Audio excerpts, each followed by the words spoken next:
Welcome back, guys. I'm Zell, and today we're looking at the SOG Spec-Elite 2 Auto.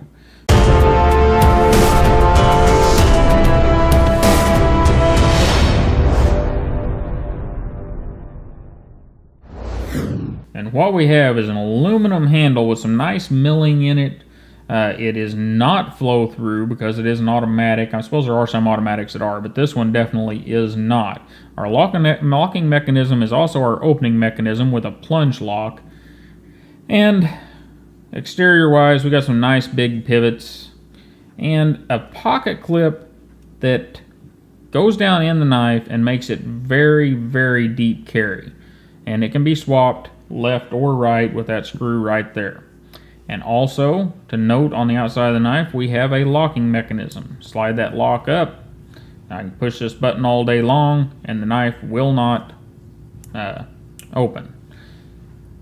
Our blade is a kind of a drop point, is what I'd call it. Has a bit of a recurve. I'm not a big fan of the blade. I'm not a big fan of the material either.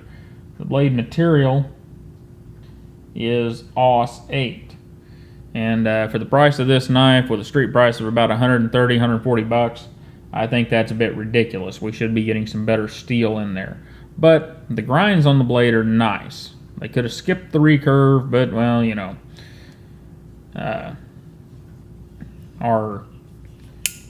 mechanically the knife works well. We have our plunge lock, and whenever you hit the button, that blade comes out with authority. Now you do have to hit the button again to get the blade to close, but like I said, it comes out with authority, and our plunge lock does seem pretty solid. There is some blade play in the knife, but that seems to happen on a lot of your mid and lower end out-the-side automatics. They, for whatever reason, it's got to be some sort of mechanical reason, see, it comes out hard. They do not lock up as solidly as some other knives. I see that time it did lock up nice and solid, so there's a little bit of odd in there, and I've tried tweaking around on it a little bit, but doesn't seem to make a difference.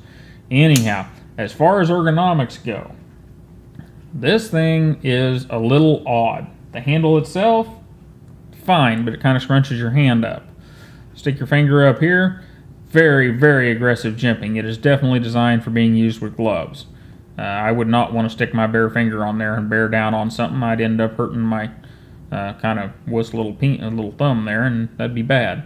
Anyhow, so ergonomics are a little weird. I mean, they work as far as the handle goes. You can kind of stretch your hand out on it and get it to work.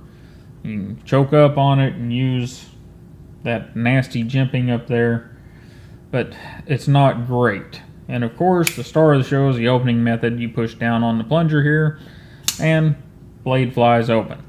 Locks itself in place. Push down the plunger again. You're under spring tension to close it. So, all in all, I think it's a good design for an automatic, and it's very light at less than 4 ounces for a 4-inch blade. However, SOG needs to step it up with the steel, or run the price down. If this was 60 bucks with AUS 8, I could go for it. At 140 bucks, no way. There are lots of other places to send somebody that needs an automatic knife at that price point. Anyhow, guys, I really appreciate you stopping by and hanging out with me to talk knives for a couple of minutes. And don't forget to like, share, and subscribe. And you have a great day, and I'll see you next time.